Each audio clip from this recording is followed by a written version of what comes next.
Hello, everybody. Welcome back to another episode of Failing for You. It is me, your host, Jordan Yates, today coming from a hotel room because I'm actually traveling for once. And I'm talking with Chris Luecke, aka the manufacturing happy hour guy, aka the pioneer of this space.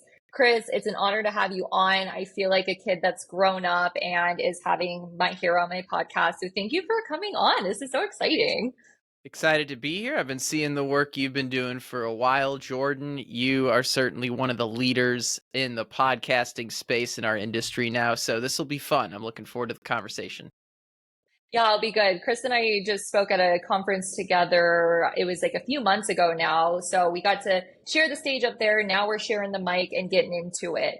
So Chris and I were chatting before we got on about what do we talk about with you guys? Because obviously I like to come in with some sort of theme, some sort of agenda because, we got to utilize these guest time well. Now, Chris, like I mentioned, Manufacturing Happy Hour, he started this podcast a while ago, and it was kind of one of the first ones in the space. And then he's always been really good about staying on top of the trends in our more industrial manufacturing automation space. And lately, what he's been doing is more live events, which to me is like mind blown. So, Chris, can you first, before we get into what you're doing now, tell us about the beginning days of Manufacturing Happy Hour? Yeah, so Manufacturing Happy Hour started out of necessity and out of personal interest in late 2016. So I had moved from Houston, Texas, where you live, to San Oh. Francisco, California, where the demographic of the type of customer I was serving as a salesperson in the automation industry, it had changed, right? Houston, I was calling on folks that had worked at their companies for 20, 30 years. They were old school, handshakes, in person meetings. That's the way it was done, relationships. When I moved to San Francisco, you have your visions of what uh, an individual in the Bay Area might be like, young, 20 something, jumping companies year to year.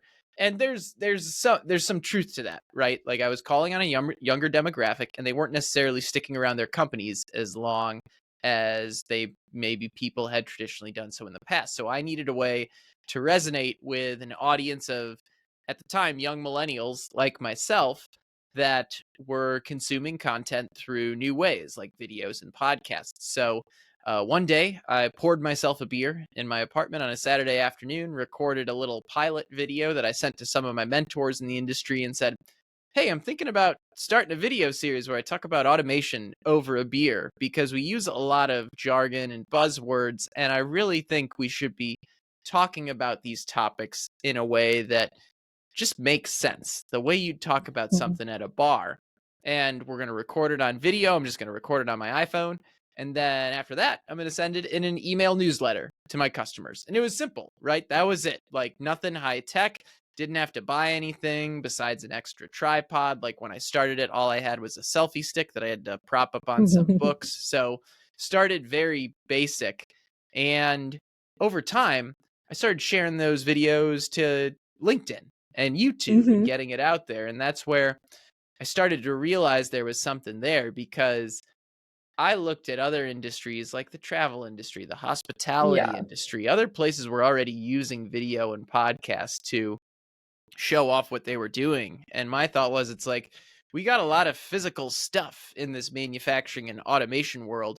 Why is no one leveraging video to showcase that to the extent that I felt they could be? So that's where it all started. I needed a way to reach an audience as a salesperson, but I also wanted to play to my strengths. Like I'm very comfortable being on a microphone or on a stage, and I know not everyone is in that same boat, but I just thought to myself, it's like, it would be silly if I didn't leverage something that I'm confident doing that most other people are uncomfortable taking on. So it was uh, my interest in playing to my strengths, as well as knowing that this is how the audience I wanted to reach consumed content. That's how Manufacturing Happy Hour started.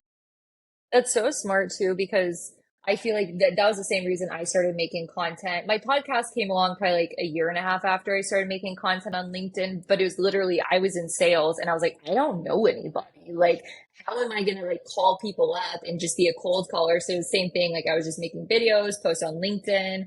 And then it took a while before I thought of podcasting because I was like, oh God, that sounds hard. Like I can't do that. And then look, we're here now. But it's interesting thinking like at the time you're like, okay, how do I meet people? This is what you do, and we just try things out. I'm curious, how were you comfortable being on the camera? Did you do like theater? Or is it just your personality? Like, how did you know that this is something like, hey, I think I can be good at? I'd done college radio, I'd played in bands, Oh, I've done other things where you got to jump on stage. So I didn't really do theater aside from one play in 4th grade. In retrospect, maybe I should have done a little bit more of that just cuz that certainly is something that I always enjoyed being a spectator in the audience. I'm like, "Oh, I would have fun doing that." But you make choices and you prioritize things in life. In high school, I was playing sports instead of doing theater. So I got a different hmm. experience there. But to answer your question, yeah, I'd been in scenarios before where I was on stage or I was behind a microphone, or quite frankly, as a salesperson, like you're on stage a lot of times when you're giving a presentation to a group, right? So I don't want to I want people to realize, you're probably doing a lot of things out there that leverage your abilities to be in front of an audience. It doesn't have to be someone that was in theater or in a band or on radio, for example. A lot of people can Hmm. tap into that. And when they do, they have a tremendous advantage because you and I have talked about this before. We're seeing more video content in the industry today. It's becoming, if you will, more saturated. But I still think there's an opportunity for people to step up to the plate and do it, because certainly the majority of people aren't doing it. And an even greater number of people, they might be doing it, but they're not doing it as well as they could be yet. And that's a different Yeah. topic for later in the conversation. But there's Talk still about lots of that opportunity to forever. stand out. Yeah.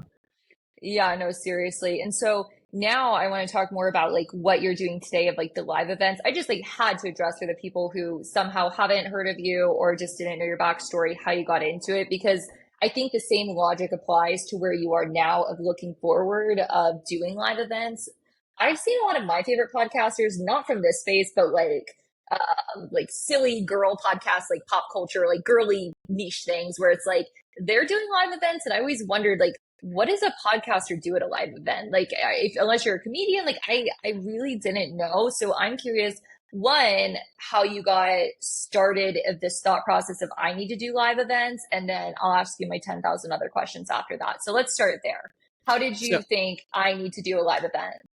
yeah, part of it just had to do with the name that I ended up picking for the platform, Manufacturing Happy Hour. I don't need to change a single thing about the name to turn a podcast into an event, right? You're at a So conference, people smart. say, "Hey, what are you doing tonight?" "Oh, I'm going to the Manufacturing Happy Hour." It is a perfect name for it. In a Visionary. Yeah, in addition to being comfortable on radio or on stage, I've also thrown events throughout most of my life. From high school, college, I was the social chair in my fraternity. I've had that experience throwing events, and I know the value of big events to small events. There's lots of different ways to do it. So it was another natural part of the conversation. And I remember the first event I ever did was probably like for 12 or so of my customers in the Bay Area. I just invited a handful of them out to a brewery. And while I was there, one of my customers that worked at an end user and another that was a systems integrator, they started talking to one another and they found some collaboration opportunities. And I realized as a salesperson, that was one of the most powerful things I could do, was to get the people I served, my customers, in the same area talking to one another. And then to an extent, they do the selling for me on my behalf. If they find Hmm. opportunities to work together, that's going to result in a project. They're going to use my stuff. I saw lots of opportunities there from that initial moment. And then, it's become a fun thing that has become really the face of the brand in a lot of ways. Like there's some people in my audience that listen to the podcast. There are other people in my audience that just go to the events, and that's fine, right? I think Yeah. anyone, when they create a platform or when they build their business, they need to figure out, how are my ideal clients? How are the people in my community? Whatever you want to call that group, you want to be very aware of how they're engaging with you and your brand. And for me, that's podcasts, that's parties, And then also I call it the 3 Ps, right? I do a lot of panels at events as well, since that's like Yeah. the live version of an in-person podcast with a group of people. So that's how manufacturing happy hour has evolved. I like panels because I've been on like a good handful in the industry because somebody else sets it up, they coordinate it, they get the guests there, and then I just go on stage and talk about things I know about. But I find this concept of like hosting a live event to be so intimidating. Like I see the value, especially now that I'm back in an industry where I'm seeing people in person all the time rather than before where I was so remote for 2 years, so secluded, I never had to worry about human interaction. And so my business was great because I'm like, oh, well, I'm talking to people from behind a camera. It's pre-recorded. Like if I mess up, it's fine. Like it's such low stakes. And it's like if nobody watches it, nobody will know. But if you host an event and no one shows up, except for one person, then we're like, okay, that's pretty obvious nobody showed up. Like that's so intimidating to me. Can you like you strike me as being too confident for this, but were you nervous when you threw your first event like with the manufacturing happy hour that like it wouldn't have a good turnout or like how did that go? Like what were your thoughts there? I'll share a couple things. For the first one, because I was doing this, if I remember right, you started your career kind of right in the middle of the pandemic. Am I correct? Right. So you were 2020. Yeah.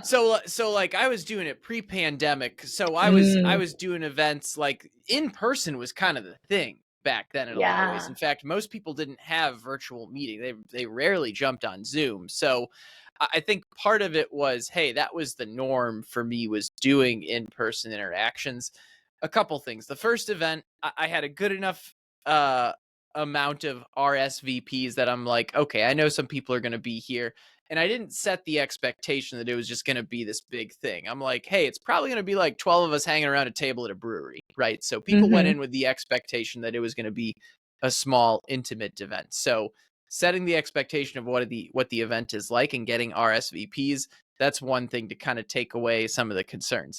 The other thing is I have inevitably thrown events that less people have attended than I thought, whether that's traffic, flaking out, conflicting things taking place at the same time. There are plenty of reasons why you might get less people than you expect at your event. I will say hiring a great photographer that can make a Hmm. room look full or make people look energized, regardless of how many people are there, is a great thing to have, right? Because at that point, it's there are always great ways to spin your event. And I would say, hey, we're on a podcast called Failing for You, right? Let's say you throw an event that gets less people than you would have expected to attend. What I would do is I would not highlight the fact that I got less people than I expected. I think a lot of people default to that. Like they'll share a LinkedIn post afterwards where they're like, hey, it didn't go exactly as planned, but everyone that showed up had a great time. It's like, why not you just default to saying, everyone that showed up had a great time. I don't think people need Yeah. to doubt themselves in that capacity because I've been to plenty of events that have been I've been to some events that have had way more people than expected, and that's also an issue.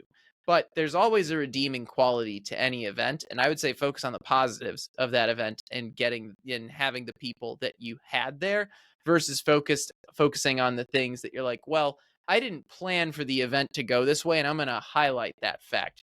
The reality Yeah. is, if people show up and have a good time within their group of people that they're hanging out with, in my opinion, that's a great event right there. And focus on that aspect. No, that's a very positive way to look at it because like it's funny you saying that because we're literally on failing for you and like always like, hey, here's what I sucked at. But you, for PR reasons, don't always have to talk about what you suck at. Like sometimes it's like we do want to be like framing in good light because if you're gonna do another event, you don't want to be like, so my events suck, they're horrible, no one comes, but please come to the next one. It's like you have to build that excitement and like, take the positive out of it so you can like get it to go to the next one because the first thing of anything is never the best but you have to learn from it and you have to give yourself credit for trying. But I'm curious from like the business side of this, like if we can get into that. I don't know, are you comfortable talking about like when what things cost, not specific numbers but stuff like that, to where people are like, does this make sense for me to spend money on this? Like are you comfortable getting into that? Yeah, we can Cool. get into some of the nuts and bolts about it, right? Because it's all about creating a budget that makes sense for the event. And Yeah. You can do a lot of that just based on some simple math, right? And one of the Mm-hmm. things I'll say this up front, one of the things that I've enjoyed about hosting events at breweries, for example, I worked for Anheuser-Busch for a long time. I ran a podcast that was very much beer specific for a long time before I started manufacturing happy hour. Not only does that kind of play to my roots, but it's also a very good way to control your costs because you're not going to a bar that potentially has a lot of, different alcohols on the shelf that can cost variable amounts of money. A glass of beer is probably going to cost the same amount for the most, give or take a dollar or two at a brewery, right? So I do, Mm-hmm. the reason I share that very specific example at the start of this answer is I think people need to be thinking about things that they can do to control costs in throwing an event, especially for an independent podcaster, for a small business that doesn't have a ton of money to throw around. Mm-hmm. Um, Or so you're like the young marketing person that's like, hey, boss, I think we should do this. And then they're like, that's a lot of money. So it's kind of like, how do you almost, because like with podcasting, obviously you spend like a little bit of money on software. You could do it virtually. Like it doesn't really cost much, but an event, it's like you have to like have manpower. You have, I guess you said you pay a photographer, things like that. Can you walk us through like the logistics of what it's like to set up one of these events? Yeah, totally. So the first thing I'm going to do when I plan out an event is I'm going to make sure I've got the audience that I want to reach there. For example, I know I have a big audience in St. Louis, my hometown, a big audience in Milwaukee. So those are going to be spots that naturally I would choose to host an event versus say, I don't know, Albuquerque, New Mexico, right? I don't have a big network Mm-hmm. there. It's going to be harder. So pick a spot where you know your ideal audience is hanging out. And not only are these cities where I have a network, but I have a network of manufacturing leaders there. So that's the audience I'm trying to Mm. target, manufacturing leaders. So first of all, know the audience you want to attract and pick a spot that's going to get them there. The next thing I would say is you got to pick a date, you got to pick a venue. With dates, you can talk all day long until you're blue in the face on whether Thursday or Tuesday makes more sense and things like that. Generally, I find Monday through Wednesdays and even Thursdays, those are going to be the times when you can do an event. Probably Tuesday, Wednesday, Thursday is the sweet spot because it's not at the start of the week, it's not at the end of the week. You're going to be able to get people there. So I Mm-hmm. would say focus on that. And then also be cognizant of the time and things like traffic. Like, are you picking a spot that's really out of the way? Are you picking a time that's right after work so people can just show up? Be thinking about that element. And then, when you pick your venue, this is where I think being frugal, especially with a first event, is helpful. I would not go in booking a space that you got to pay a couple $1,000s for right out of the gate. And I just say a couple $1,000s. I've seen event spaces that you can reserve for a couple hundred, and I've seen them be more than a few thousand, right? So there's a big range there. Mm-hmm. What I would focus on is just getting a good group of people to the same spot. And what I did the first time, I just had a table reserved at a brewery. It was nothing special. I was banking on an event of 12 people showing up. So there was obviously no charge for that. I just called them in advance and said, hey, I'm going to be bringing a group of 12 in or so. Is there a way we can get a table reserved? Sure. You're going to be here. You're going to be buying drinks. That's great. Now that's a small event, right? Maybe you're doing something that's Mm-hmm. 24 or 36 people. A big thing that I think of in these areas, in addition to not having to splurge on the venue itself, especially for a first event, get drink tickets as well, or something that Mm, says, hey, yeah. everyone that shows up, you get 2 drinks, right? Because then hey, 25 people RSVP'd, we're buying 2 drinks for them. That's 50 drinks. You know pretty much what it's going to cost at that point. It's Yeah. simple math at that stage. Um, and those would be my biggest things. Depending on the audience, depending on the time of day, I might have a topic or I might have a theme. Sometimes having a general manufacturing meetup is enough to get people out there because maybe there's a need for that in that particular city or that region. Or maybe you need to be more dialed in. Maybe you need to say, hey, this is for food manufacturers. This is for pharmaceutical manufacturers. It goes back to the first thing I was saying. Know the type of audience you want to attract and think of a reason that's going to get them out there. Maybe it's just to network, or maybe there's going to be someone there that is important to the industry that you want them to meet. Or on a larger scale, we've done live podcasts before, we've done comedy nights, we've tried a bunch of different things to experiment to get people out there. So if I were to recap everything, You got to know your audience. You got to pick a place. Don't spend a ton of money on that place if you don't have to. Do things like drink tickets to control costs. Obviously, you need to have an RSVP list so you have an idea of how many people are there. And then the final thing I would say is, hey, make sure you're documenting the event as well. Whether that's photos on your iPhone, that can be great for a first event.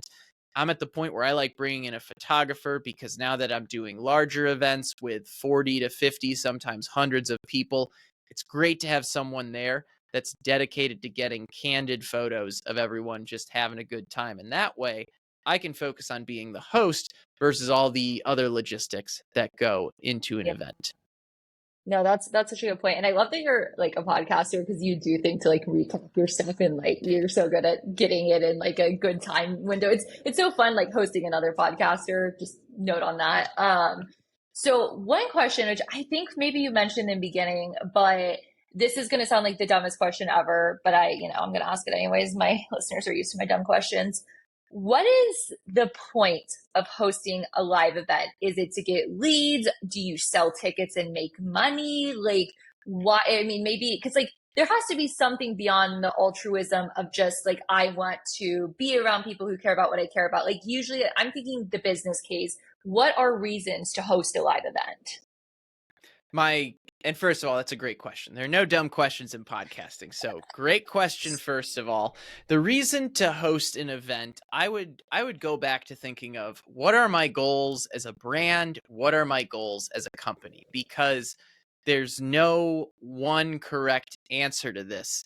Throwing an event needs to cater to the type of goals you're trying to be as a company. So, for example, one of my goals at Manufacturing Happy Hour is to increase listenership, right? We get Hmm. about 1,200 people listening every week, which is an awesome audience. I love Dang. all the folks but I also know that not everyone that could be a listener of Manufacturing Happy Hour is a listener today. So, Yeah. part of it is I want to increase my listenership. That's one reason to throw an event specific to my business as well. The other thing is I mentioned this, my business is basically podcasts, panels, and parties. Those are the three things that I'm doing that can generate income, right? Living the dream. It's a good time. There's no doubt about it. I am very lucky to be able to do what I do. And the reality is it caters to the overall image of the brand as well. People want to Hmm. see a side of manufacturing that's not suits and stiff buttoned up, old school ways of doing things. They want something that not only has, I'll say, a cool factor to it. It's getting less easy for me to say that because I'm getting older, so I'm automatically aging out of being No, cool. you're cool as hell, But man. thank you. I appreciate you patronizing me with that one. But regardless of whether or not it's cool, it has a unique vibe in the industry, and other manufacturing companies want to be associated with that and want to be seen around that. So it's a way to help attract more sponsors to the brand. I've given two examples so far: increase listenership for the podcast, attract more sponsors. But it goes back to the initial point of, if a company's throwing an event, they got to be thinking of, how is this going to accomplish our goals? And Mhm. I would think about it. I think a typical manufacturing company is looking for leads, and they need to be thinking about it in a non-immediate standpoint. I think one of the Yeah. underrated strategies in any B2B industry right now, whether it's manufacturing or something else, is building community. People are craving community. So if a company can start building that community, maybe they host an ongoing event series, maybe they host a user group. If they're bringing that group together, that creates brand loyalty, and it also gets people within their community talking to one another, sharing ideas. And I wouldn't be surprised if some of those ideas are going to be ideas associated with the way they use that company's product or service. So there are a Hmm. lot of different ways to think about it, but I think the most important thing to say is, think about your business, think about your immediate goals, both short and long term, and figure out if throwing an event is something that can get the right people out there to start getting you closer to achieving that goal. Yeah, I think the sponsorship thing makes a lot of sense, especially with the way that your like business works, because it is like people want to be associated with your brand. And I've seen from like bigger event point of views from like organizations, like I'm sure you've been paid to like go speak at things, but I've even had people that are like, "Hey, we'll pay you a couple $1,000s to just like be at this event." And to me, I'm like, feel like this should feel good, but I'm like so antisocial. I'm like, I can't do it. But like, I see that being advantageous as well. But at a smaller portion, would you say that where you're at in your event status, that like, are you to the point where you think I need to invite key people to come here, or like pay certain people to come, or are you still kind of the person that people pay to go to events, or have you been on the flip side of it yet? I mean, there's a mix, right? Like, I'm going to be doing a tour this summer, which is going to be, it's going to include live podcasts in each location, right? And since the industry is familiar with these folks, I'm throwing an event in St. Louis, and Drew Crow and I are going to do a live podcast Nice. together. People know Drew in the manufacturing space, and they definitely know him in St. Louis. In Milwaukee, Megan Zimba is going to join me for that podcast. She's down the Oh, road in the Madison area. So, my thought is I want to give people multiple reasons to show up to an event, right? yeah. Some people are going to show up because they're part of my network, they listen to Manufacturing Happy Hour. Other people are going to show up because they're part of Drew's network or they're part of Megan's network. And then another thing we recently did with a tour that I did literally just last week, I partnered with Swipe Guide, one of the longtime sponsors of Manufacturing Happy Hour. They brought an audience, and we also partnered with Women in Manufacturing, and they brought an audience as well. So I think the moral of the story is collaboration. If you want to get people to come to an event, focus on other people that have overlapping, but maybe not the exact same audience that you do, that are also going to be a reason that get people out to that event. So collaboration, I think, is key when it comes to, especially if you're, when it comes to throwing an event that you want to get, let's say, a lot of people to show up to. Yeah. No, that's such a good tip. And I'm glad as we're like getting towards the end, like you left us with that, because it seems like I've seen a lot of cross promotion, and like I mean, I've had so many other people with podcasts on my podcast, and then like I go on their podcast, and so it seems so natural here that it would make sense to literally do the same thing for live events. So I think that's a really good point. But before we end, I'm curious, have you had any big fails so far through your event planning, podcasting? Any funny little quips you want to leave us with? For podcasting, a common mistake a lot of people make is they forget to hit the record button at least once in their life, or a recording doesn't go as planned. I've been pretty lucky so far that I've had the redundancy in place to make sure there hasn't been a technical hiccup that ruins a show, for example. I think in general, I'm pretty comfortable with what I'd call micro failures. I don't think of things Hmm. as failures. I think of them as hiccups along the way, because if you're doing something consistently like posting on social media 5 times a week or releasing a podcast every week, even if one of those episodes doesn't get as many downloads or one of those posts doesn't get as many impressions, it's okay, because you're going to post another podcast next week. You're going to do another post tomorrow. There's always another chance to make up for it. Um, Amen. in sales, I definitely had my failures. Every salesperson has big losses. They also have big wins, right? I had my share of both of those. And I think that is what made me comfortable knowing that failure is just part of the process. I will say I recently did a live podcast and the AV setup was not what I expected. Um, and rather than freak out, rather than let it ruin the party, I'm just like, all right, this isn't what I expected, but is there a way to get through this to kind of jerry rig a different type of recording setup? And lo and behold, there was. Maybe the audio quality suffered slightly, but at the end of the day, I didn't let it ruin the event. I didn't let anyone else. No one else knew there was an issue there, right? It was just one of those things where it's like, hey, I'm gonna need to take 15 minutes to think about this, take a step back, figure out what the solution could be, get it set up, and move on, right? Because at the end of the day, there's always a solution in my mind if you take the time to step back and not freak out about it. So that was a kind of a long, rambly answer to say, have I failed before? Where have I failed before? And also offer a podcasting and live event tip to wrap things up. Yeah, I think like you said, like just don't take every little bump in the road so personally. Like you're gonna fail, and yeah, if you've been in sales, you get really desensitized to failures and mess ups. Like it's just like, it's what it is. Let's figure it out from here. And that's why honestly I made this podcast, because I'm just like, it's not that deep. So I love that answer because I relate to it a lot. But Chris, thank you so much for coming on. This was great. The 30 minutes flew by so quickly. Guys, I hope you enjoyed listening to Chris. I feel like I haven't addressed the audience in a while. I'm always talking to them, but I've been so like busy talking to you. I haven't talked to the audience. So guys, thanks for listening. Chris, thanks for coming on. And yeah, that's all we have for today. Thanks so much for listening. As always, I'm your host, Jordan Yates. And in the meantime, you know damn well I will be failing for you. So I will see you next time. Thanks,